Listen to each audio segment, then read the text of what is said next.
promulgando este sujeto.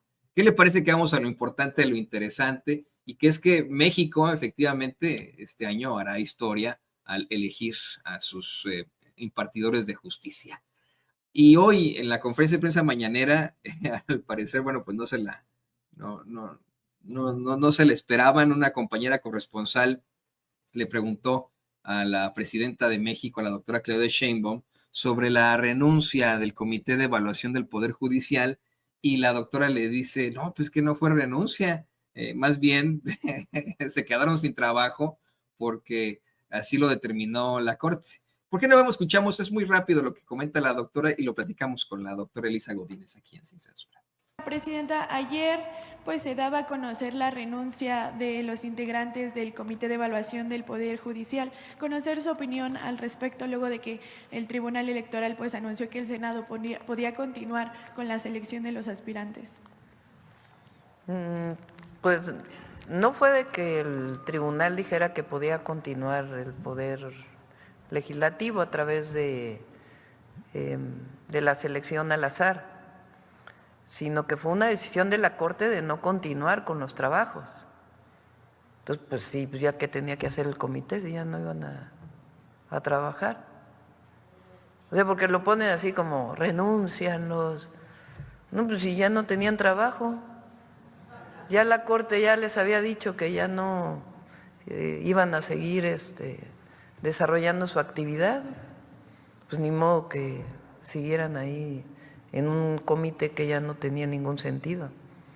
Entonces, ¿qué resolvió el Tribunal Electoral? Que los 3,000 y tantos que quedaron en la primera selección de ese comité, el Senado de la República va a hacer una selección al azar de esas personas y esas son las que van a participar como parte del Poder Judicial en la elección del 1 de junio. Gracias. Muy fácil y bueno, esto también ha preocupado a algunos. Más adelante, doctora, querido público consentidor, preguntaron si no era un riesgo que de pronto pues permitieran este tipo de tácticas, el que sea ahora al azar la elección de los aspirantes, y la doctora les explica lo obvio. Oigan, pues ya pasaron el primer filtro, que es saber su promedio, su ensayo, etcétera. Pero fíjese cómo es que incluso, ¿no?, en la mañanera tratan de modificar el discurso, de confundir a la gente, doctora. Bueno, pues, ¿qué nos puede decir de esta determinación? Sí, totalmente, Toño. Hay una intencionalidad en muchos casos, y no solo en este tema, de algunos medios de comunicación, precisamente de, digamos, darle el spin y tergiversar lo que está realmente ocurriendo. Por eso es muy importante que en espacios como este, digamos, que desmenucemos o tratemos de desmenuzar bien cuál es el origen de todo esto. Digamos que en primer lugar lo que yo diría es que una cosa que tal vez no es tan importante, pero que a mí no me parece menor, que es la verdad que papelón, ¿no?, de estos integrantes del Comité de Evaluación del Poder Judicial, que tengan que salir a renunciar ahora y que lejos de ser un motivo de orgullo como nos lo están, o como un motivo de admiración, como lo están queriendo vender en algunos medios de comunicación, algunas versiones, es de pena, porque como bien lo dijo la presidenta, o sea, pues ¿a qué se quedaban si ya no tienen nada más que hacer, digamos?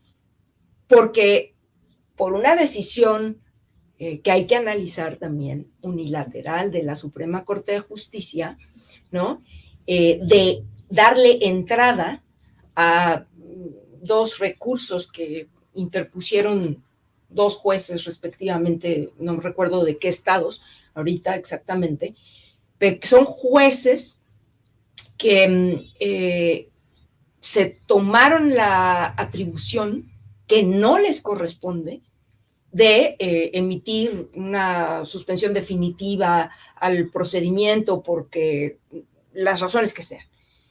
Aquí el tema, y lo que hay que recordar, es que esto es un procedimiento de corte electoral. Luego, entonces, el marco que tiene que regular este proceso lo define el Tribunal Electoral del Poder Judicial, no la Corte y no el Poder Judicial en estas instancias. Entonces, desde mi perspectiva, ¿no? Pues estos pobres integrantes del quedan pésimo, ¿no? Quedan malísimo, y a mí me daría un poco de pena, porque si yo fuera parte de eso, ¿no? Porque es como, exactamente quedas como tonto, porque ya te quitaron la chamba, ya no tienes nada que hacer, y pues ¿qué te queda, no? Pues nada más que renunciar. Ahora, vuelvo al tema de que lo están queriendo presentar como estos miembros del comité están actuando de manera muy recta porque están siguiendo, ¿no?, las indicaciones de estas suspensiones definitivas y no quieren incurrir en ningún delito y bla, bla, bla. Claro, pero volvemos a lo mismo. O sea, estas suspensiones de 2 jueces de no sé dónde, Jalisco y no sé dónde, no recuerdo el otro estado, realmente no tienen lugar, porque quien decide sobre esa materia, volvemos, es el Tribunal Electoral, ¿no? No un juez federal. Entonces, yo lo que veo en todo esto es, en primer lugar, que es un intento más de todos los que ha habido, de parte de los intereses que controlan al Poder Judicial y a la Suprema Corte de Justicia para descarrilar la reforma judicial, que no es la primera vez, ya hemos visto todo lo que han hecho y este es un intento más de intentar descarrilar ese proceso.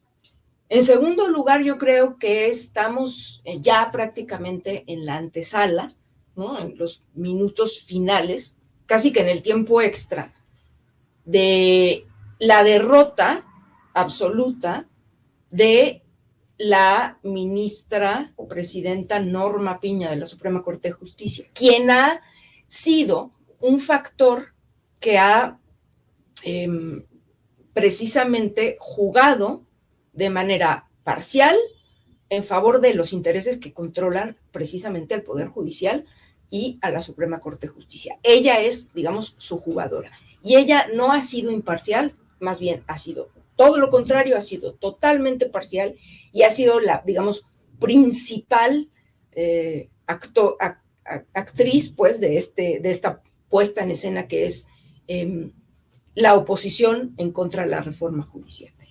Y en tercer lugar, diría que esto nada más viene a confirmar que precisamente el Poder Judicial y la Suprema Corte de Justicia están capturadas desde hace mucho tiempo por estos poderes fácticos, que muchos están abiertamente en la oposición, otros de manera más velada, no se muestran tanto, pero son los poderes fácticos que están todos en contra del régimen de la Cuarta Transformación, ¿no?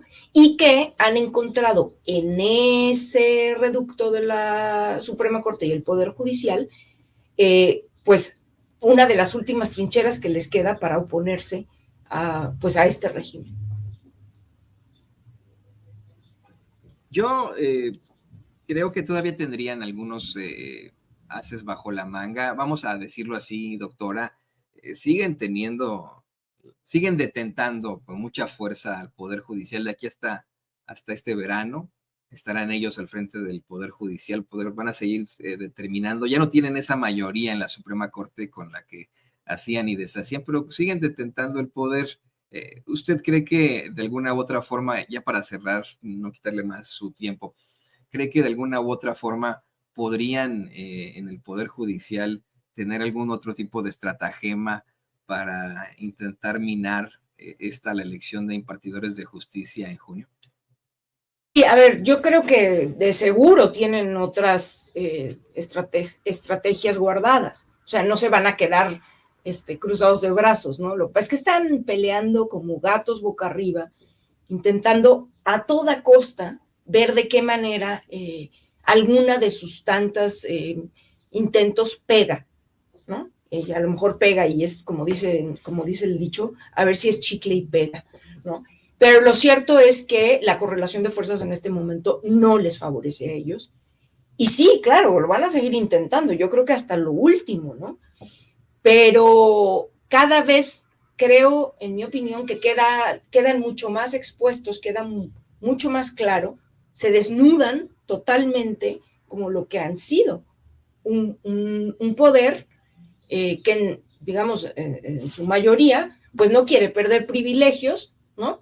No quiere perder las prebendas que tiene, no quieren perder ese control y sobre todo, y yo por eso insisto en eso, porque una de las razones que tanto alegan quienes se han opuesto a la reforma judicial y el discurso que se construye en torno a esta oposición es que con la reforma judicial lo que ocurriría, según ellos, es que el gobierno y en particular el Poder Ejecutivo va a tener total control sobre el Poder Judicial, ¿no? Y que entonces eso representa una amenaza en términos democráticos porque es la captura, ellos hablan así, del Poder Judicial por parte, digamos, de un poder, entre comillas, autoritario, le pongo yo.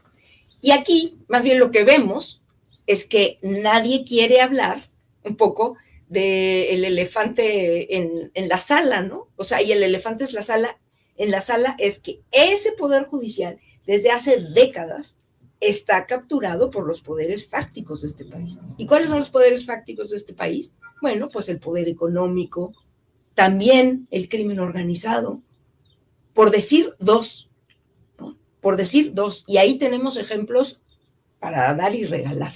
Solamente voy a recordar, no me voy a detener en ellos. El poder económico, con lo que ha ocurrido en el caso de un empresario tan fraudulento como Ricardo Salinas Pliego, que, bueno, con las artimañas correspondientes, había estado logrando que el Poder Judicial y específicamente la Suprema Corte de Justicia metieran en un cajón todos los procedimientos que, digamos, tiene el Estado mexicano en su contra por la falta de pago de impuestos que asciende a cifras millonarias. Ese es un caso. Y por otro lado tenemos estos otros casos, tal vez no en la Suprema Corte de Justicia, sino más bien en las instancias, digamos, menores del Poder Judicial, con todos estos jueces, ¿no? Que cada tanto es bueno recordar los nombres, y eso es importante que se haya hecho en las conferencias mañaneras, de estos jueces que con sabadazos y con otro tipo de estrategias dejan en libertad a los criminales más conspicuos, ¿no? Y por un detalle en el procedimiento, dicen que puede seguir su proceso en libertad o coartan, digamos, esta prisión preventiva oficiosa para casos donde en donde más debería ejercerse. Y bueno, ahí vemos cómo ha sido, ¿no? El papel de este poder, ¿no? Entonces, pues habrá que ver, seguramente vamos a atestiguar otro tipo de estrategias en donde se van a intentar defender como lo que son gatos boca arriba ya en vías de perder, ¿no? De perder la partida. Pero me queda muy claro que las condiciones en el país hoy son otras y la correlación de fuerzas, como digo, no les favorece a ellos. Yo creo que cada vez más el pueblo de México está enterado y sigue apoyando pues el conjunto de propuestas por las que votó en el año pasado. Y una de esas pues fue la reforma judicial. Pues vamos a ver en qué termina todo esto. Yo creo que va a terminar en una situación más bien positiva y estaremos platicándolo con usted seguramente, doctora, aquí en Sin Censura cuando se dé esa elección, disfrutando de nuevas juzgadoras, de nuevos juzgadores para México. Mientras tanto, bueno, además de agradecerle por este interesante análisis, le pido que por favor nos comparta sus redes sociales para que la gente se ponga en contacto con usted. Claro que sí, Toño. Bueno, primero que nada, agradecerles mucho siempre la invitación. Es un placer para mí compartir con ustedes y con el público de Sin Censura. Yo básicamente pues ando sobre todo en el llamado X, yo les sigo diciendo Twitter, pero bueno, ahí me pueden encontrar. Mi arroba es @t de Toño A, 3 Ns y T, Tanit, y ahí lo pueden ver en la pantalla y me va a dar mucho gusto verlos allá. La doctora en antropología y profesora de la UNAM, la querida doctora Elisa Godínez, aquí en Sin Censura. Muchas gracias. Un abrazo. Un abrazo.